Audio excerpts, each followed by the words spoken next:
शाहरुख खान की इस तस्वीर को जरा गौर से देखिए। ये तस्वीर 2 दिनों से सोशल मीडिया पर छाई हुई है। लोग इसे बुलंद भारत की बुलंद तस्वीर बता रहे हैं, लेकिन महान सिंगर लता मंगेशकर के पार्थिव शरीर के सामने दुआ मांग रहे शाहरुख खान के इससे जुड़े वीडियो पर कंट्रोवर्सी हो गई है। बीजेपी आईटी सेल के एक शख्स ने वीडियो को वायरल करते हुए पूछा कि क्या शाहरुख खान वहां थूक रहे हैं। लोगों ने इसका जमकर जवाब दिया। लोगों का जवाब बताता है कि लोग बीजेपी आईटी सेल के उस शख्स की हरकत से बेहद नाराज हैं और इसे मुसलमानों के खिलाफ जबरदस्ती खड़ा किया नफरती तमाशा बता रहे हैं।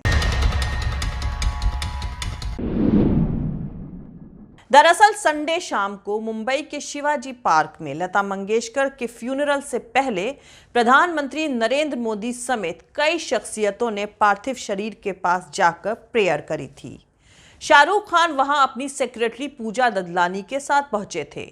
एक तरफ जहां शाहरुख के हाथ दुआ के लिए उठे हुए थे, वहीं पूजा ददलानी हाथ जोड़कर लता जी को श्रद्धांजलि दे रही थी। शाहरुख खान ने दुआ के आखिर में नीचे झुककर मास्क हटाकर लता मंगेशकर के पार्थिव शरीर की तरफ फूंका।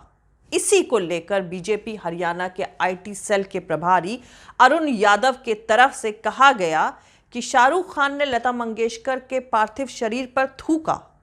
इस नफरत फैलाने वाली टिप्पणी ने ट्विटर पर बहस छेड़ दी। पर दोस्तों जरा सोचिए कि कैसी आयरनी है, जिन्हें इस भारतीय कल्चर ज्वाइंट विरासत का रत्ती भर भी नॉलेज नहीं है, वो देशभक्त बनकर जहर फैला रहे हैं।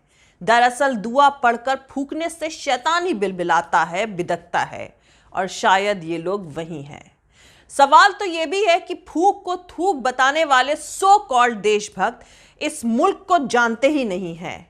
इस देश में मगरिब की नमाज के बाद के मस्जिद के दरवाजों पर तमाम हिंदू मुसलमान माएं बहनें अपनी गोद में छोटे बच्चों या हाथ में पानी का गिलास लिए खड़ी मिलती हैं। नमाजी मस्जिद से बाहर निकलते वक्त उन पर दुआ फूकते हैं। पर हकीकत यह है कि जब लता मंगेशकर जैसे एक हिंदू शख्सियत की आत्मा की शांति के लिए शाहरुख खान जैसे मुसलमान शख्सियत दुआ पढ़ें, तो असल में ये नफरत के कारोबारियों के लिए उनके मुंह पर थूकने जैसा हो जाता है। और इस खूबसूरत बुलंद भारत की बुलंद तस्वीर को देखकर वो लोग बिलबिला जाते हैं। और इसी मकसद से बीजेपी हरियाणा के आईटी सेल के प्रभारी अरुण यादव ने ट्वीट करके श्रद्धांजलि देते शाहरुख खान का वीडियो शेयर करते हुए लिखा, क्या इसने थूका है? आप सबको यहां पर बता दूं कि मुसलमानों में ये एक आम रिवाज है, किसी की मौत पर या किसी और मौके पर दुआ पढ़कर फूका जाता है। ये दुआएं कुरान शरीफ की आयतें होती हैं। किसी की मौत पर पढ़ी जाने वाली दुआ में दिवंगत की आत्मा की शांति के लिए दुआ मांगी जाती है। इसके अलावा किसी की लंबी उम्र, जिंदगी में कामयाबी या दूसरी तमाम बातों के लिए भी दुआ पढ़ी जाती है। दुआ पढ़ने के बाद पढ़ने वाला जिस किसी के लिए दुआ करता है, अगर वो पास में मौजूद होता है तो उसको सामने जाकर फूंकता है। शाहरुख खान भी वही कर रहे थे, लेकिन लोगों के दिमाग में जहर भरने के लिए बीजेपी ने फूंक को थूक बताया। शाहरुख खान ने पहले वहां खड़े होकर दुआ पढ़ी, फिर उसके बाद उन्होंने अपना मास्क नीचे खिसकाकर झुककर पार्थिव शरीर पर फूंक मारी। जिनको फूंक और थूक में फर्क ना पता हो, उनके चक्कर में कहीं आप भी तो नहीं पड़े हुए हैं। पड़े हैं तो बाहर निकलिए, ये बेहद नुकसानदेह है।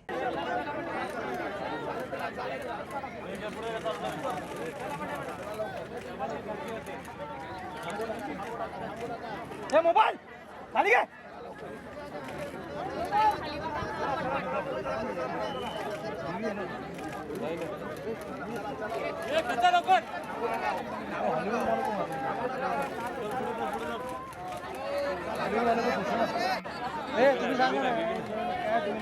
बोलो मी टमाटर पाहिला असतो सॉरी।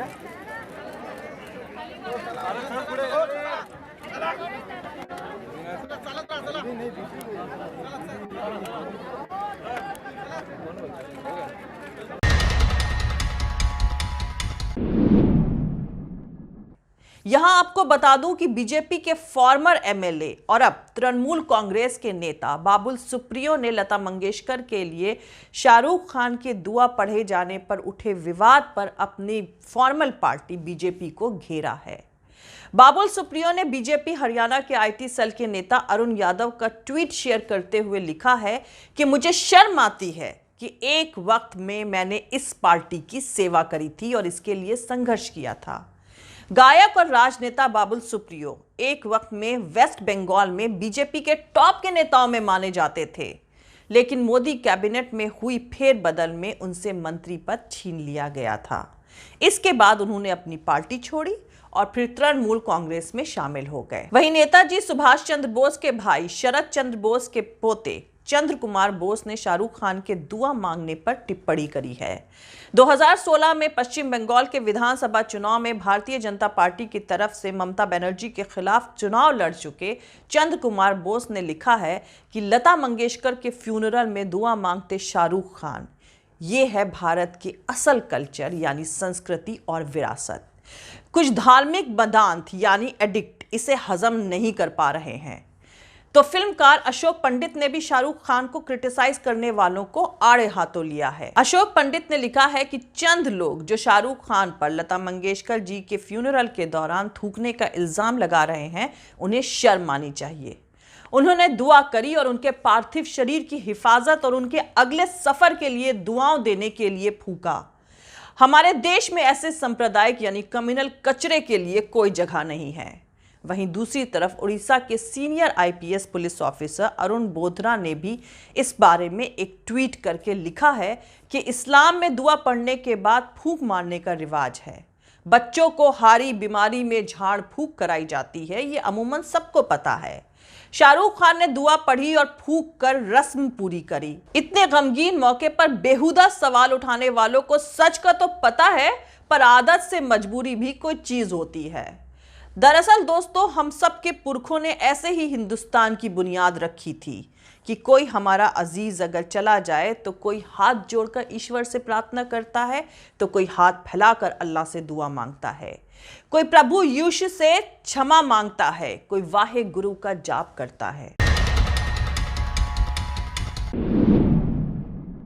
भारत को बुलंद करने के लिए हमें अपने किसी भाई को कपड़ों से पहचानने की जरूरत नहीं है। हमें ये याद रखना होगा कि इस देश की आज़ादी के लिए एक पंडित बिस्मिल के साथ एक अशफाक भी फांसी चढ़ा था। हमें ये याद रखना होगा कि एक धार्मिक गांधी के साथ एक गफ्फार खान भी थे। हम ये याद रखेंगे कि हमारे देश को बनाने वालों में एक नेहरू थे तो एक मौलाना आज़ाद भी थे।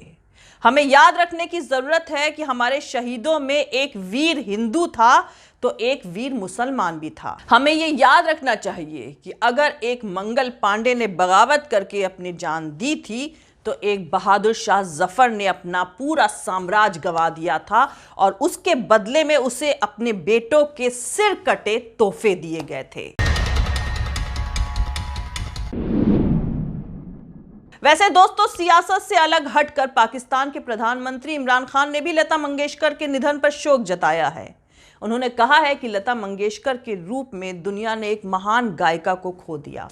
इमरान खान ने अपने ट्वीट में लिखा है कि लता मंगेशकर के निधन से इंडियन सबकॉन्टिनेंट ने ऐसे महान गायकों में से एक को खो दिया जिन्हें दुनिया जानती है। उनके गीतों को सुनकर दुनिया भर में इतने सारे लोगों को बहुत प्लेजर मिला है। इमरान खान से पहले उनके मंत्री चौधरी फवाद हुसैन ने भी लता मंगेशकर के निधन पर दुख जताया था। चौधरी फवाद हुसैन ने ट्वीट में लिखा था कि एक महान गायिका नहीं रही, लता मंगेशकर सुरों की रानी थी जिन्होंने दशकों तक संगीत की दुनिया पर राज किया।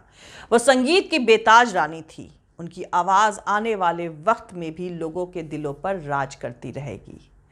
खैर दोस्तों, अब जरा सोचिए कि इतनी बड़ी शख्सियत की मौत पर जो लोग नफरत का घिनौना तमाशा कर रहे हैं वो भारत को क्या बनाना चाहते हैं, जबकि हमें ऐसा हिंदुस्तान चाहिए जहां दो भाई साथ साथ पूजा और नमाज के लिए आजाद हों और एक दूसरे को बर्दाश्त करना जानते हों। जिस दिन हनुमान मंदिर में शहनाई बजाने से पहले बिस्मिल्लाह खान को गंगा में वुजू करने से रोक दिया जाएगा, उस दिन हिंदुस्तान की रूह मर जाएगी। कि हमें ऐसा हिंदुस्तान चाहिए था जहां दो भाई साथ साथ पूजा और नमाज के लिए आजाद हों और एक दूसरे को बर्दाश्त करना जानते हों।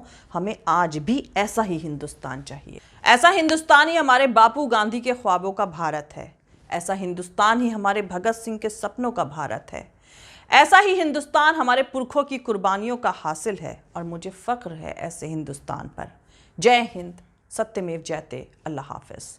दोस्तों, हमारा पूरा वीडियो और दूसरे और वीडियोस देखने के लिए हमारे YouTube channel political Tamasha with doctor Arshi को सब्सक्राइब करके वहां पे लगी बेल आइकॉन को जरूर दबा दें ताकि आपको हमारे आने वाले हर वीडियो की अपडेट्स मिलती रहे।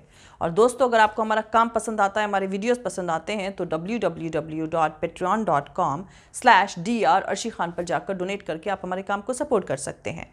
दोस्तों, अगर आपको हमारा वीडियो पसंद आता है तो लाइक और शेयर करना हरगिज़ नहीं भूलें। आप हमें फॉलो भी कर सकते हैं हमारे ट्विटर, इंस्टाग्राम और फेसबुक पेज पर। मेरा ट्विटर हैंडल है @arshi_aziz Khan। थैंक यू, मिलते हैं अगले वीडियो में।